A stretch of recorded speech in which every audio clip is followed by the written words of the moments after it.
We're surrounded by stuff, products everywhere, but the story of how they actually get to us, well, that's often totally invisible. Today, we're going to pull back the curtain on that complex, hidden journey that every single item takes to get from the creator to the shelf and finally into your hands. So, picture this. You're walking down the aisle at the grocery store and you spot something interesting. Vegan bacon-flavored chips. You grab a bag.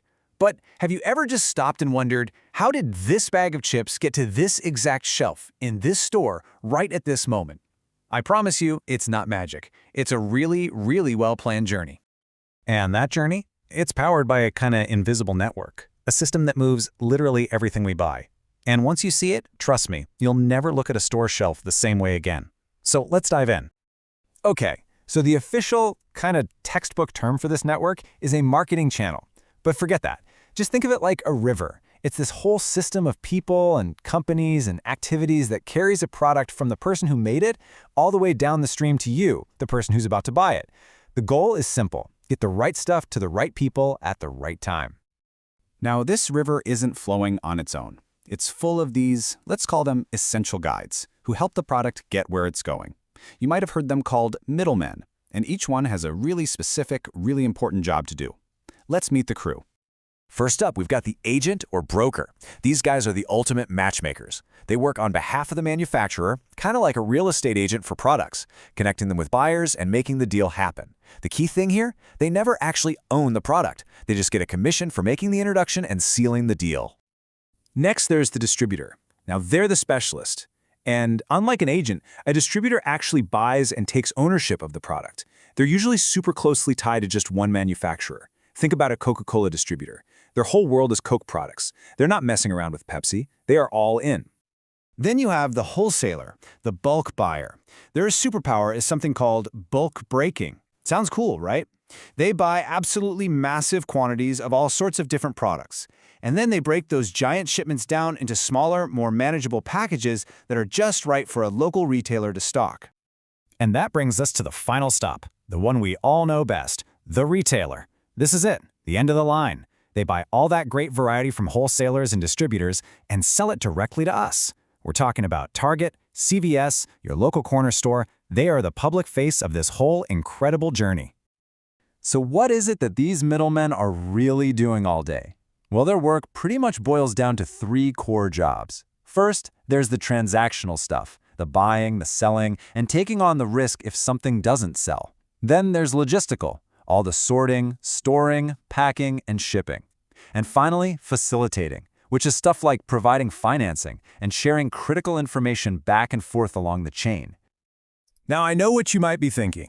Couldn't we just get rid of them? Cut out the middleman and save some money? It's a fair question, so let's just imagine a world without them. Picture 3 different manufacturers all trying to sell their stuff to 3 different stores.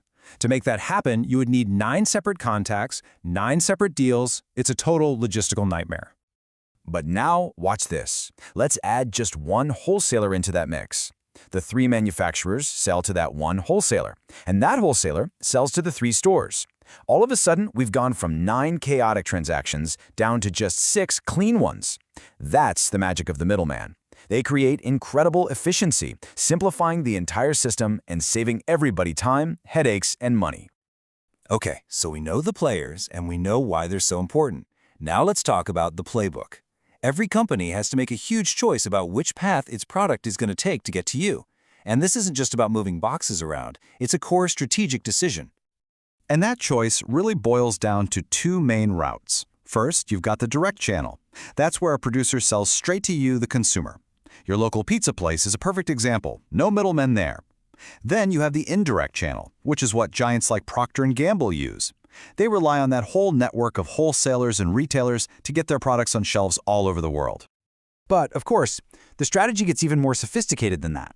Companies are constantly tweaking and evolving these paths, building smarter, more efficient systems that deliver way more value to everybody in the chain. See, the old way of doing things, the conventional system, was kind of like every company for itself.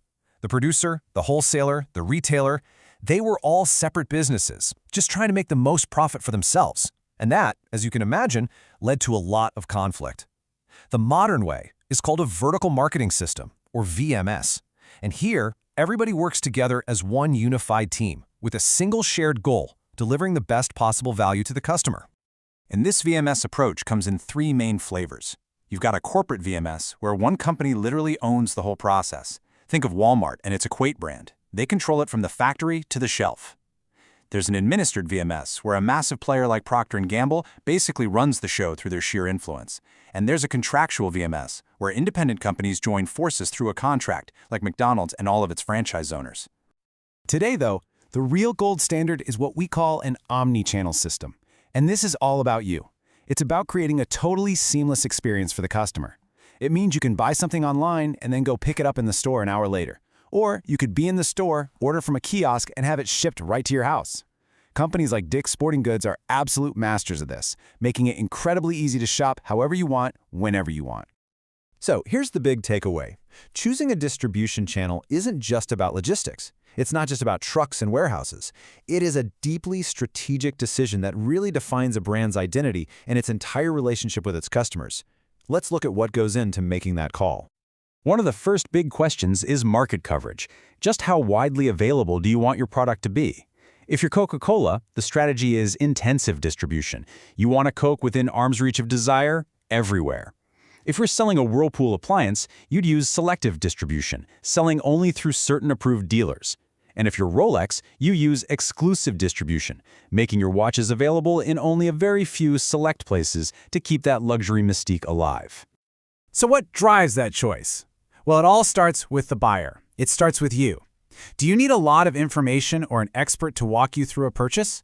Is convenience, just being able to get it quickly, the most important thing? Do you want to see a huge variety of options all in one place? Or is after-sales service, like installation or repairs, absolutely critical? The answers to those questions really dictate the whole strategy.